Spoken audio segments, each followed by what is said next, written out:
때는 기원전 약 1400년경으로 추정됩니다. 장소는 요단강 동편이고 모압 평지에 120세 된 노인이 언덕에 서 있습니다. 그 이름은 모세, 물에서 건진 자이죠. 그의 눈앞에는 광활한 광야가 펼쳐져 있습니다. 40여 년 전 그가 이스라엘 백성을 이끌고 그때 들어가리라 기대함으로 왔던 그곳에 40년이 지나 다시 섭니다. 바로 코앞에서 다시 광야로 돌이켜 갔던 그날이 기억되며 이제 40년이 지났습니다.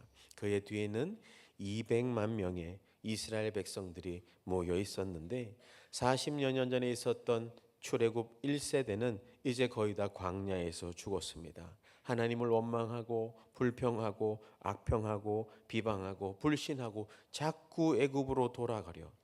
하지만 그들을 대신한 출애굽 2세대, 이스라엘 2세대가 지금 모세와 함께 있습니다. 모세는 생각합니다. 이제 며칠 후면 이들을 요단강을 건너서 가나안 땅으로 들여보내야 되는데 나는 가지 못하니 저들이 저 땅에 들어가서 하나님을 기억이나 할까? 이 광야에서 배운 것을 잊지는 않을까? 모세는 결심합니다. 죽기 전에 마지막으로 이 광야의 교훈을 전해야겠다고 깊이 숨을 들이마시고 백성을 향해 외칩니다. 쉐마 이스라엘. 이게 신명기의 시작 아니겠습니까? 모세가 자신은 들어가지 못하지만 그 이스라엘 2세대를 향해 유언 같은 마음으로 피를 토하는 심장으로 설교한 고별 설교집이 신명기 아니겠습니까? 창세기, 출애굽기, 레위기, 민수기 이 신명기 앞에서 특별히 오늘 우리는 광야의 하나님에 대해서 이 신명기적인 말씀을 같이 들어보길 원하는데 광야의 하나님은 특별히 세 부분으로 나눠져 있습니다. 최대한 제가 시간이 허락하는 한 해보려고 하는데 과거의 광야의 하나님을 회상하고 현재의 광야의 하나님을 만나고 미래의 광야의 하나님을 이야기하는데 먼저 첫 번째 PPT 한번 보여주시겠습니까? 우리가 읽은 본문은 제가 이해를 돕기 위해서 이렇게 한번 준비를 해봤어요. 무서워하거나 두려워하지 말라. 그 광야에서 먼저 가신 하나님, 너희를 위해 싸우시는 하나님, 물과 불과 구름으로 인도하신 그 하나님, 과거에서 광야에서 인도하셨던 하나님에 대해서 모세가 먼저 이야기합니다. 저를 다시 보여주시면 29절에 보면 내가 너희에게 말하기를 과거에 이렇게 말했는데 어떻게 그들을 무서워하지 말라 두려워하지 말라. 이게 무서워하다 이렇게 해석이 또 되고 두려워하지 말고 이렇게 해석도 가능합니다. 두 번이나 하는 이유가 뭡니까? 지금 두려워했다라는 겁니다. 무서워 떨고 있다라는 겁니다. 신명기 말씀을 보면서 제가 이 두려워하지 말라가 많이 나와서 다 찾아보니까 한 30 몇 번 나옵니다. 모세 오경 중에 두려워하지 말라가 제일 많이 나오는 성경책이 신명기입니다. 왜 그럴까요? 부모 세대는 과거에서 출애굽과 홍해를 가르는 기적을 경험했습니다. 하지만 그들의 불순종으로 광야에서 엎드려집니다. 그것도 참 귀한 일입니다. 하지만 그 광야에서 자라난 2세대들은 이제 부모가 다 죽고 가나안 땅 앞에 있습니다. 이들은 가나안에 들어가야 됩니다. 들어가서 뭐 합니까? 다 차려진 밥상 위에 숟가락 젓가락만 얹으면 되는 게 아닙니다. 부모들도 다 해보지 못했던 들어가서 전쟁을 해야 됩니다. 부모 세대는 가보지 못했던 그 길을 자녀 세대들은 들어가서 맨날 며칠을 싸워야 하는 겁니다. 그런 다음에 땅 분배도 해야 되는 이 약속이 과연 이루어질까 걱정도 되지 않겠습니까? 두려움에 떠는 겁니다. 모세오경 중에 두려워하지 말라가 가장 많이 있는 성경이 신명기라는 거. 모세가 하나님의 마음으로 그 자녀 2세대를 향해 나는 못 가니 두려워하지 말라고. 두려워하지 말라고. 여러분 사람이 처음 가는 길을 가볼 때 그 긴장과 두려움을 아시지 않습니까? 이제 경험 많은 모세도 들어가지 못합니다. 무리바에서 하나님이 그냥 물이 나오라 명령하라 했는데 2번 혈기로 쳐버려가지고 너도 들어가지 못한다. 자신도 들어가지 못하니 모압 평지에서 그 자손 같은 2세대 이스라엘 향해 두려워하지 말라. 두려워하지 말라. 그렇게 두려워하는 그들에게 모세는 연이어 이야기합니다. 30절에 왜냐하면 너희보다 먼저 가시는 너희 하나님 여호와께서, 여러분, 하나님은 이스라엘 백성보다, 우리보다 먼저 가시는 하나님이십니다. 이 먼저 가다라는 뜻이 전투하러 누가 앞서 가다라는 뜻이 있고, 어떤 사람이 두려움 때문에 지쳐 있는데 그 사람 대신해서 앞장서다라는 말이 있습니다. 두려워하는 그들 대신에 주님은 먼저 가시는 하나님이십니다. 그리고 애굽에서 행한 것 같이, 부모 세대에서 애굽에서 행한 것 같이 이제도 너희를 위하여 싸우실 것이다. 이게 승리하기 위해서 싸우다라는 것입니다. 우리가 싸우는 게 아니라, 이스라엘이 싸우는 게 아니라 하나님이 지금까지 싸워오셨다. 앞으로도 그럴 거다. 31절에 광야에서도 너희가 당하였거니와 사람이 자기 아들을 안는 것 같이 너희 하나님 여호와께서 여기까지 인도하셨다. 여러분, 누가 아이를 안고 가면 어떻게 안고 갑니까? 한 손으로 아이 잡고 덜렁덜렁 가는 부모가 있습니까? 그렇지 않습니다. 꼭 품에 안고 갑니다. 내 심장 소리가 이 아이에게 들릴 정도로 하나님이 이스라엘 백성을 품에 안은 것처럼 그렇게 세심하게 인도하셨다고 이야기하는 겁니다. 그러나 32절에 그러나 너희가 이 일에 너희의 하나님 여호와를 믿지 아니하였도다. 믿음이 존재하지 않다라는 뜻입니다. 그 과거에 하나님이 먼저 가시고 자기 아들을 안음같이 인도하셨지만 어땠습니까? 모세는 회상합니다. 지금 있지만 40여 년 전에 똑같은 장소에서 가데스 바네아에서 12명의 정탐꾼을 보냅니다. 40일 이후에 그들이 돌아옵니다. 포도송이가 너무 커서 두 사람이 막대기를 깨어 메고 왔어야 합니다. 그러면서 이야기하죠. 보십시오. 가나안 땅은 진짜 젖과 꿀이 흐르는 땅입니다.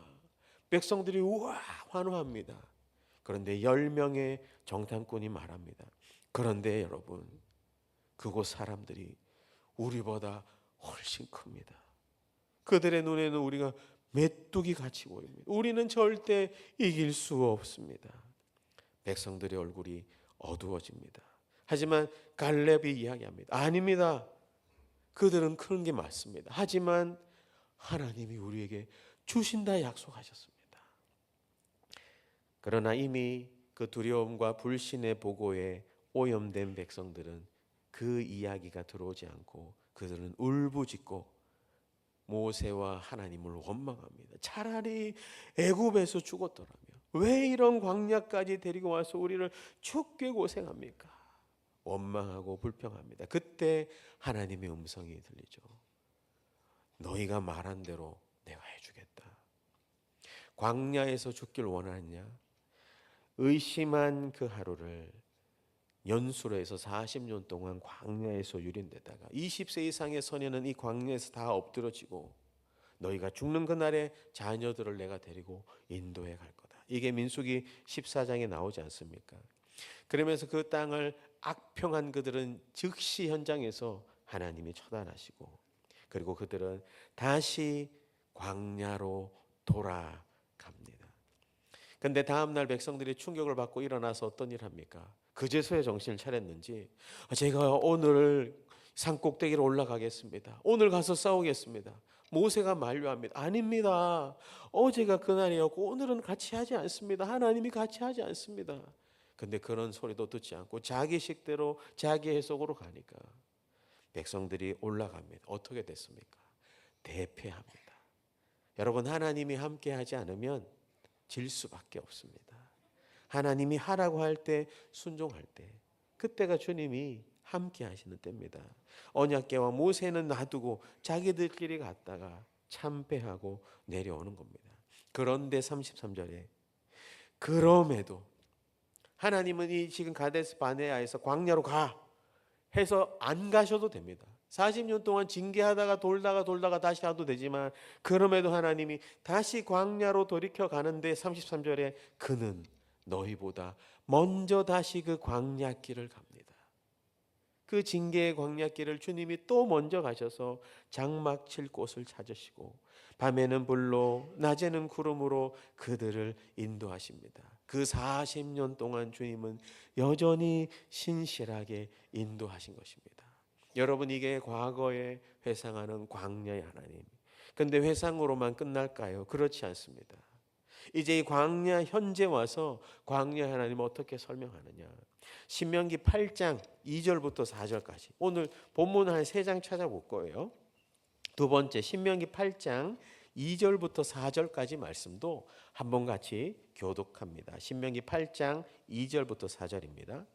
내 하나님 여호와께서 이 40년 동안에 내게 광야길을 걷게 하신 것을 기억하라.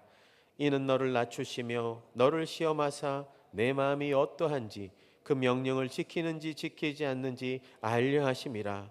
너를 낮추시며 너를 줄이게 하시며 또 너도 알지 못하며 내 조상들도 알지 못하던 만나를 내게 먹이신 것은 사람이 떡으로만 사는 것이 아니요 여호와의 입에서 나오는 모든 말씀으로 사는 줄을 내가 알게 하려 하심이니라.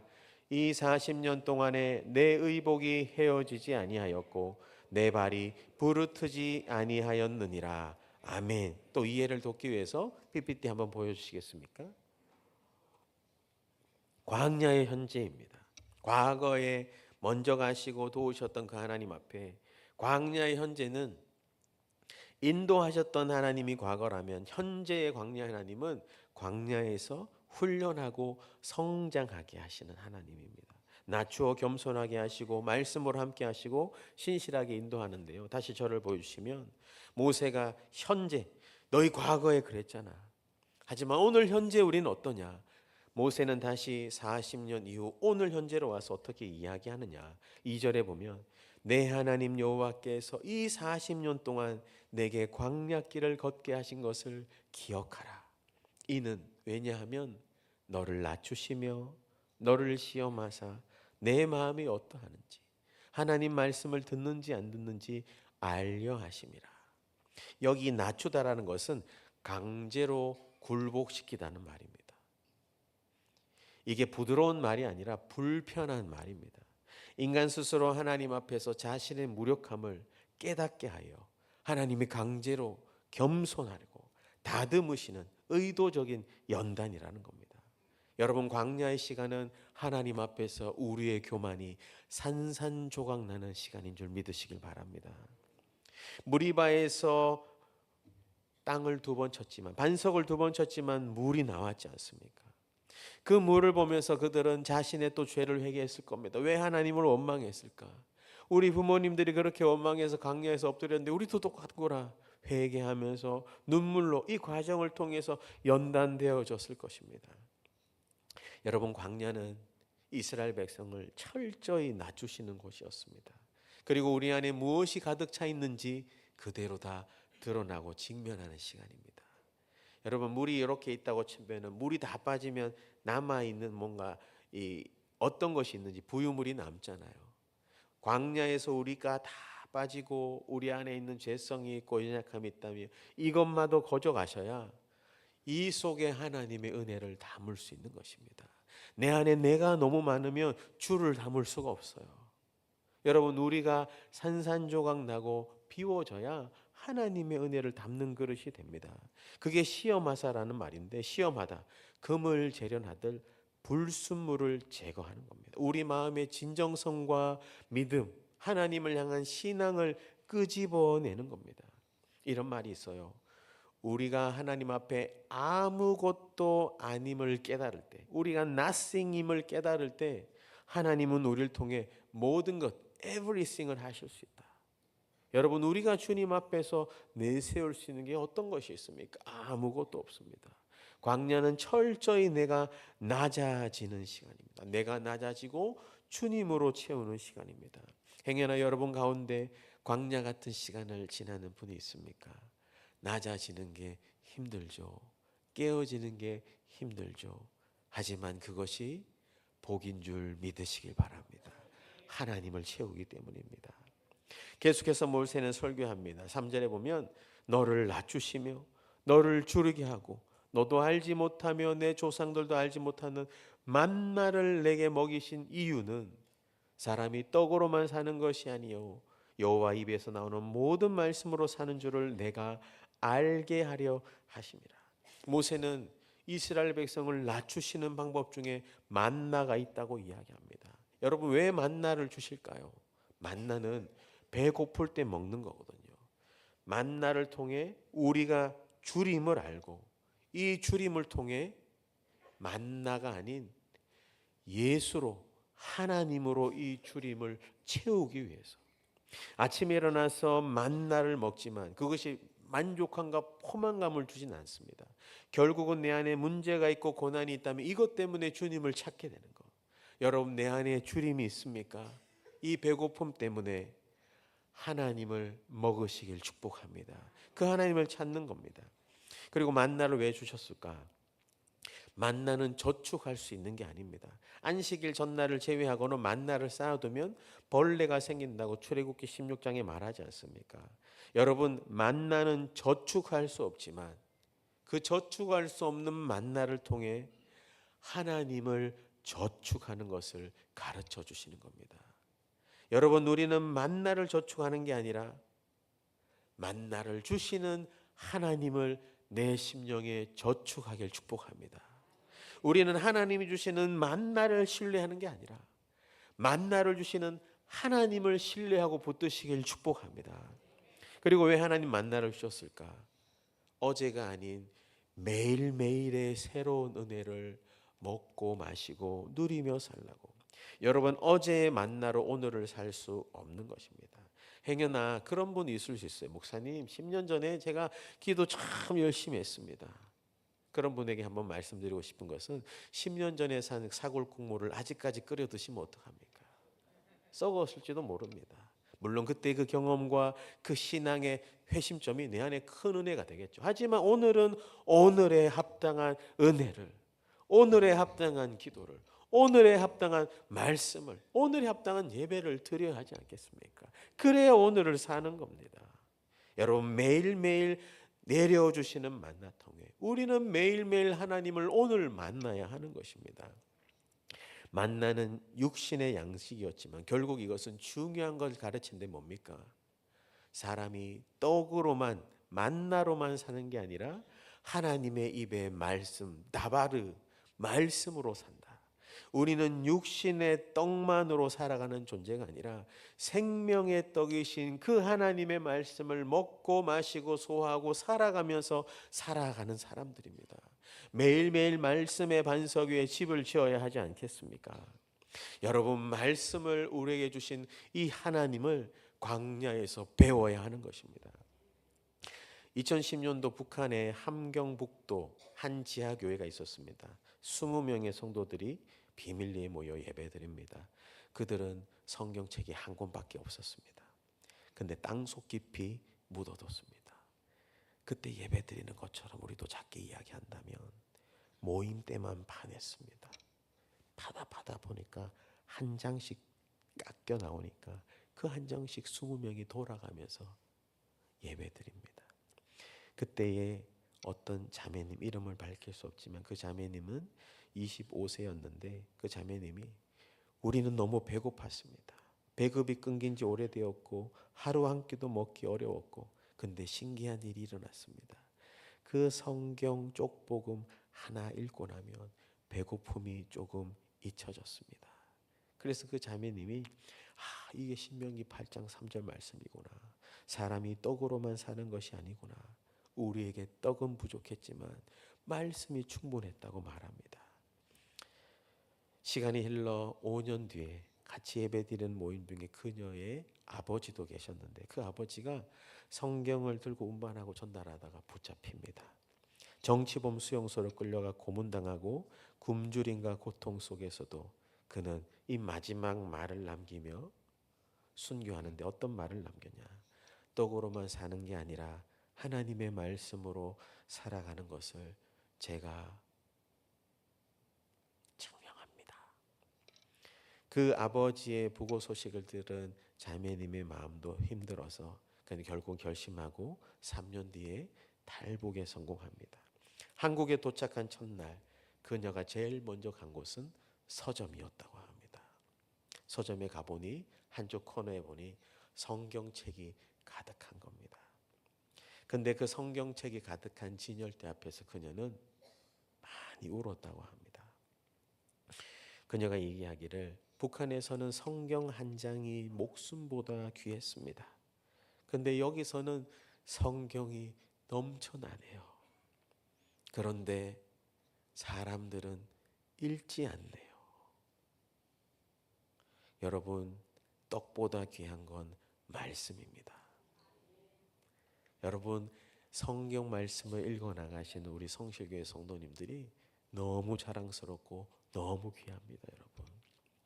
사랑하는 여러분, 광야에는 떡이 없지만 하나님은 하늘에서 만나를 내려 주셨습니다. 만나의 뜻이 뭡니까? 제가 새벽 기도 때 얘기했듯이 이것이 무엇인고라는 뜻이잖아요. 하나님께서 내려주시는 생명의 떡을 먹는 것이 우리의 우선순위입니다. 우리는 떡으로만 사는 존재가 아니라 생명의 떡을 먼저 먹음으로 말미암아 그 생명의 떡 되신 주님이 떡도 주시는 인생입니다. 여러분, 무엇을 먼저 찾고 계십니까? 하나님의 말씀을 붙드는 생명의 떡을 붙드시는 여러분 인생 광야에서 그것을 배우시길 축복합니다. 그러면서 4절에서 모세는 이어 설교합니다. 이 40년 동안에 내 의복이 헤어지지 아니하였고 내 발이 부르트지 아니하였느니라. 광야에서 배워야 될 것, 겸손하게 주님을 예배하는 것, 하나님의 말씀으로 살아가는 이 원리들, 그리고 하나님의 신실하심을 경험하는 겁니다. 여러분 생각해 보십시오. 다시 돌이켜 가서 광야로 가는데 옷이 40년 동안 헤어지지 않았답니다. 얼마나 좋은 옷인지 모르겠습니다. 발이 부르트지 않았대요. 안마기가 있었는지 모르겠습니다. 발이 부르트지 않았대요. 매일매일이 하나님이 사람이 자기 아들을 아는같이 보호하셨기 때문에 가능한 겁니다. 저는 신명기를 읽으면서 그런 말이 제 속에서 기도할 때 나오더라고요. 하나님, 오늘 하루가 은혜입니다. 매일매일이 기적입니다. 저만 그런 건 아니겠죠. 여러분 매일매일이 기적입니다. 오늘 예배 드리는 게 은혜 아니겠습니까? 당시 광야는 불뱀도 있고 정갈도 있고 위험했습니다. 하지만 불뱀에 물렸고 불순종해도 노뱀을 보면 살았잖아요.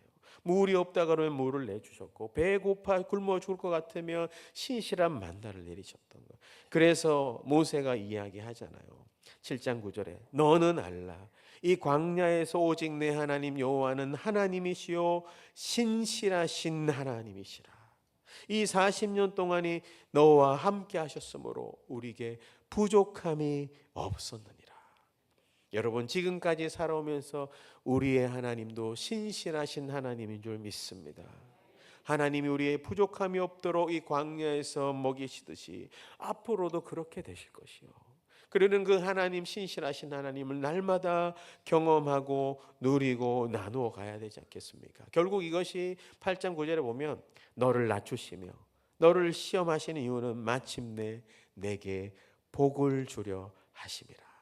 창세기부터 나와 있는 오리지널 플랜, 우리에게 복 주시고자 하는 하나님이 너희 자녀에게도 가르치고 문설주에도 바르고 너희도 믿어라. 신실하신 하나님이 너희를 복으로 인도한다. 사랑하는 여러분, 광야는 끝이 있습니다.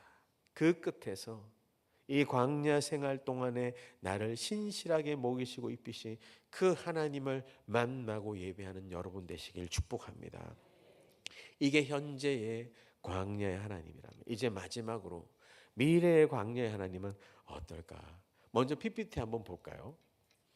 PPT 한번 보시고 말씀은 신명기 31장을 한번 찾아봅시다. 신명기 31장 6절부터 8절. 과거의 광야의 하나님이 이랬고 현재의 광야의 하나님이 이랬고 이제 미래 앞으로 어떻게 되냐. 요 전에 PPT입니다. 신명기 31장 6절부터 8절까지 우리도 이 말씀도 같이 한번 읽어보겠습니다. 6절부터 읽습니다. 시작. 너희는 강하고 담대하라. 두려워하지 말라. 그들 앞에서 떨지 말라. 이는 내 하나님 여호와 그가 너와 함께 가시며 결코 너를 떠나지 아니하시며 버리지 아니하실 것임이라 하고 모세가 여호수아를 불러 온 이스라엘의 목전에서 그에게 이르되 너는 강하고 담대하라. 너는 이 백성을 거느리고 여호와께서 그들의 조상에게 주리라고 맹세하신 땅에 들어가서 그들에게 그 땅을 차지하게 하라. 그리하면 여호와 그가 내 앞에서 가시며 너와 함께하사 너를 떠나지 아니하시며 버리지 아니하시리니 너는 두려워하지 말라, 놀라지 말라. 이제 이스라엘과 여호수아에게 강하고 담대하라고 이야기하면서 PPT 한 번 더 보여주셔도 됩니다. 내 앞서 가시는 하나님, 너와 함께 하시는 하나님, 떠나지 않으며 버리지 않는 하나님, 두려워하거나 놀라지 않는 하나님. 오늘 설교가 좀 보통 3주 분량인데 한 번에 한번 다 같이 해봐야겠다. 그래서 지금 세 변의 광야의 하나님 시리를 다 하는데, 그래서 좀 PPT도 준비하고 하니까 또 여러분 또 유익이 있을 거라 생각됩니다. 근데 어디서 많이 들어봤던 얘기 같지 않습니까? 다시 저를 보여주시면 이게 1장 29절부터 33절 얘기한 그때 모세가 처음 얘기했던 것, 광야 처음 섰을 때 이야기했던 것, 그리고 이제 이 설교 끝나면 이제 자신은 아니지만 이스라엘 자손들은 가나안으로 들어갑니다. 그 마지막 때 하는 얘기가 처음에 하는 얘기가 똑같은 겁니다. 그게 뭡니까? 너희는 강하고 담대하라. 이 구절은 새롭게 추가된 겁니다. 너희는 먼저 이스라엘 모든 백성 전체에게 말합니다. 아마 마지막이니까 울컥했을 수도 있습니다. 이제 이 한 번의 설교로 빠이빠이거든요. 자기 자손들은, 여러분 자녀를 물가에 내놓는 심정, 자손들을 가나안 땅에 전쟁하러 보내는 그 심정, 후계자 여호수아도 다 세워놨고 정말 자신의 마지막으로 심정을 담아 혼신의 힘으로 이스라엘 모든 백성에게 이야기, 강하고 담대하라, 두려워하지 말며 그들 앞에서 떨지 말라. 이는 내 하나님 여호와가 그가 너희와 함께 가시며 결코 너를 떠나지 아니하시며 버리지 아니하실 것입니다. 이걸 믿으라고 호소하는 거 아니겠습니까? 두려워하지 말라. 내적 감정의 두려움을 떨쳐버리고 그들 앞에서 떨지 말라. 외적 공포의 반응도 떨쳐버리라고 이야기합니다. 한 번도 가보지 않은 길, 그 길을 가야 되니까. 그 길에 너의 하나님 여호와가 너와 함께 가신다 약속하십니다. 결코 너를 떠나지도 버리지 아니하신다 약속하십니다. 여러분, 하나님은 어떤 상황에도 자기 백성을 떠나거나 버리거나 포기하는 분이 아니신 줄 믿으시길 바랍니다. 이 떠나다라고 하는 건 손을 느슨하게 하는 겁니다. 한 번도 하나님이 이 광야를 걸어가는 우리에게 그 손을 느슨하게 한 적 없고, 버리다라고 하는 것은 유기하야다, 버리다. 하나님은 한 번도 우리에게 그 손을 버린 적이 없습니다. 하나님이 손잡으시면 제가 이렇게라고 이야기했지 않습니까? 우리는 하나님의 손을 놓을지도 있어요, 연약해서. 하지만 그분은 놓지 않으십니다.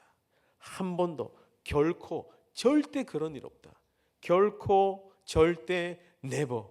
하나님은 한 번도 그 손을 거둔 적이 없습니다. 지난주에도 아버지의 악력이 얼마나 센지 말씀드렸지 않습니까?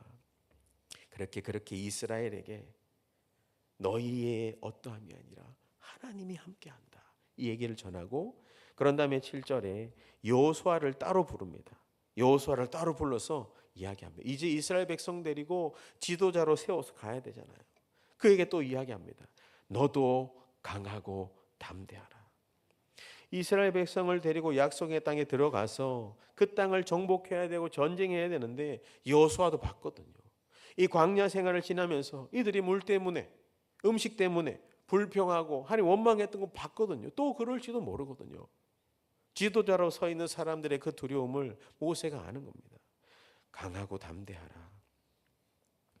여러분, 사명이 주어지면 두려움은 사라질 줄 믿습니다. 사명을 주신 하나님이 책임지시기 때문입니다. 그래서 여호수아서에 가면 하나님이 여호수아에게 어떻게 이야기합니까? 이게 다음 주 설교인데, 여호와께서 여호수아에게, 이건 다음 주에 들으시길 바라고 다시 돌아와서 여호와 그가 이제 모든 사람에게, 이스라엘에게 이야기했고 여호수아에게 강하고 담대하게 이야기했고 모든 사람의 8절에 이야기하는데, 8절에 어떻게 이야기합니까?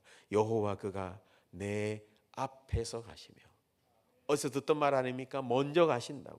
너보다 더 앞서 가신다. 그때나 현재나 앞으로도 하나님은 너희보다 앞서 가신다. 여러분 등산할 때는 가이드가 먼저 가잖아요. 아이들과 함께 갈 때 부모가 먼저 가잖아요. 안전하라고.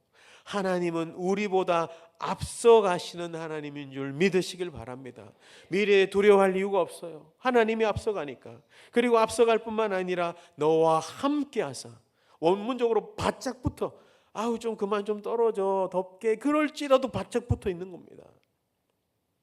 단순한 동행이 아니라 내 곁에서 바짝 붙어 함께 하는 겁니다. 함께 하는 거.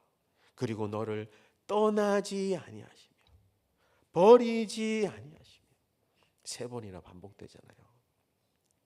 여러분 우리가 강해서 담대한 게 아닙니다. 하나님이 함께 하시기 때문에 담대할 수 있습니다.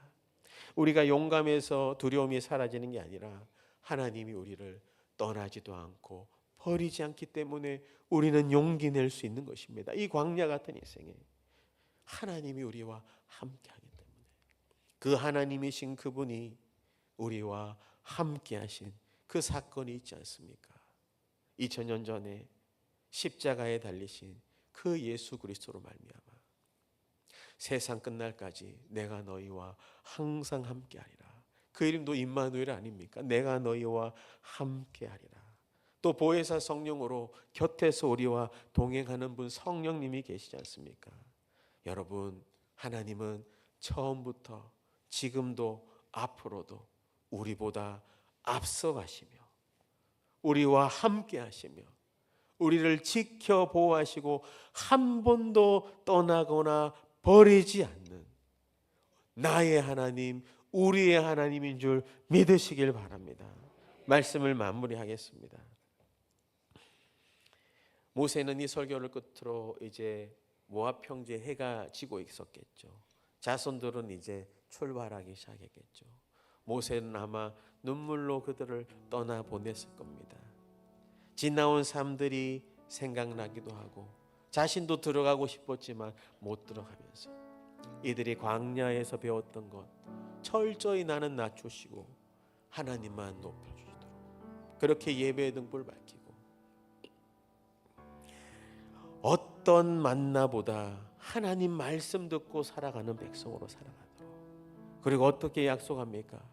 어떤 상황이든지 여호와가 너보다 앞서 가시며 너와 함께 하시며 여러분과 함께 하시며 여러분보다 앞서 가시며 한 번도 여러분을 그 손 놓은 적 없고 한 번도 여러분을 버린 적 없는 그 신실하신 하나님이 우리 인생의 광야에도 지금까지 함께 하신 줄 믿으시길 바랍니다. 앞으로도 그럴 거예요.